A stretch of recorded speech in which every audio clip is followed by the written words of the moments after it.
আসসালামু আলাইকুম গাইস, সবাই কেমন আছেন? আশা করি আল্লাহর অশেষ রহমতে সবাই ভালো আছেন। তো আজকের এই ভিডিওতে আমরা একটা গুরুত্বপূর্ণ বিষয় নিয়ে আলোচনা করব।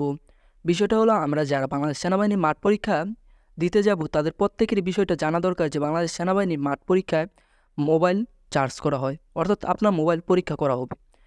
তো ভিডিও শুরু করার আগে এখনও যারা আমার এই বিডি আর্মি লাভার চ্যানেলটি সাবস্ক্রাইব করেননি তারা অতি দ্রুত সাবস্ক্রাইব করুন।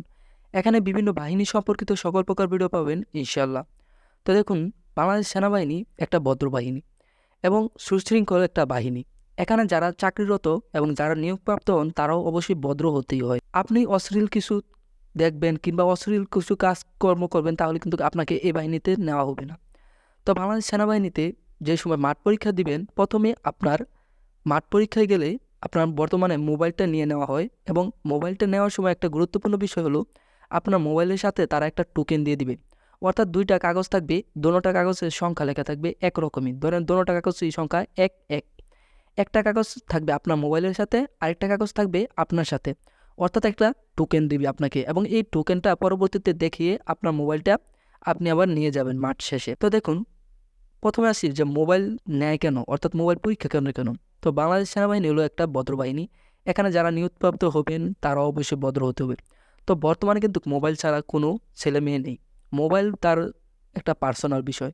তো তার মোবাইলটা যদি সে আপনি কোনো মানুষ পরীক্ষার্থী করে তাহলে তার চরিত্র এবং তার সামাজিকরণ সম্পর্কে একটা ধারণা আসবে যে ছেলেটা কেমন, ভদ্র কি অভদ্র।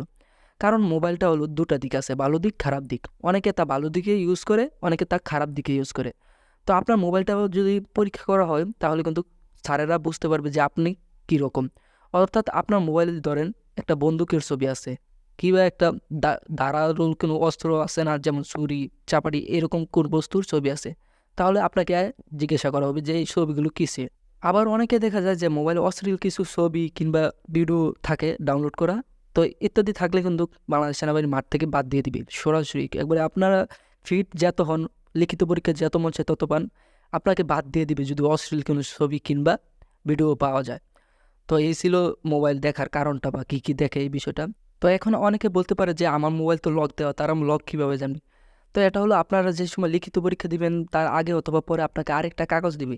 এই কাগজে আপনার জেলা লিখতে হবে, আপনার বাংলাদেশ সেনাবাহিনীতে যে রুলটা আর কি ওই রুলটা লিখতে হবে, জেলা লিখতে হবে এবং আপনার মোবাইলের পাসওয়ার্ড লিখতে হবে। তারপর নিচে আবার যারা প্যাটার্ন দেওয়া হয় তাদের প্যাটার্নের অপশন থাকবে, প্যাটার্ন লিখতে হবে এবং আপনার যদি ফেসবুকে কোনো পাসওয়ার্ড দিয়ে লক করা থাকে তাহলে ওই লকটা লিখতে হবে বা পাসওয়ার্ডটা লিখতে হবে। তো আশা করি বুঝতে পারছেন যে তারা মোবাইলটা কীভাবে খুলবে। তো এখন আরেকটা বিষয় হলো মোবাইলের কী কী চেক করে বা কী কী পরীক্ষা করা হয়, কোন কোন অ্যাপে তারা যায়। তো এখানে তারা বিশেষ করে ৩টা অ্যাপে যায়। একটা হলো আপনার গ্যালারিতে যাবে, আপনার ফেসবুক প্রোফাইলে যাবে, আরেকটা হলো আপনার ক্রোমে যাবে। গ্যালারিতে গিয়ে দেখবে আপনার মোবাইলের ছবি কেমন বা আপনার মোবাইলের আপনার যেই আগের ছবিগুলো তোলা আছে ওই ছবিগুলো দেখবে এবং প্রোফাইলে দেখবে আপনি কীরকম পোস্ট করেন ফেসবুকে আর কি, এই বিষয়টা দেখবে। তাছাড়া আরেকটা বিষয় হলো উল্লেখিত যে আপনার ক্রোমটা চার্জ করবে অপশন।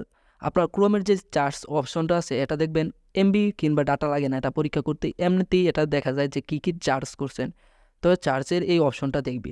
তো আশা করি বুঝতে পারছেন কী কী দেখবে এই বিষয়টাও। তো এখন আসি আপনারা কী করবেন এখন। আপনারা কি মোবাইলটা ফ্লাশ দিয়ে যাবেন যে মোবাইলে সব কিছু রিমুভ করে দিব? না, এটা করবেন না। এটা করলে আপনার যে মেসেজটা আসছে এই মেসেজটা কাটা যাবে, তাছাড়া আপনার প্রতি তারা একটা সন্দেহ পোষণ করবে যে এই ছেলে মোবাইল একবার কিছু নয়, এত ভালো ছেলে বা এটা আগে তার মোবাইল কিছু না কিছু ছিল তাই সে সব কিছু কেটে পরিষ্কার করছে। আপনারা শুধু ওইটুকু কাটবেন যেগুলো আপনার মনে হবে যে এগুলো থাকলে আমাকে বাংলাদেশ সেনাবাহিনীর মাঠ থেকে বাদ দিয়ে দিতে পারে। তো আশা করি আজকের ভিডিওটা বুঝতে পারছেন। ভিডিওটা বুঝতে পারলে অবশ্যই একটা লাইক দিয়ে দেবেন। পরবর্তীতে কী সম্পর্কে ভিডিও চান তা কমেন্টের মাধ্যমে জানাবেন।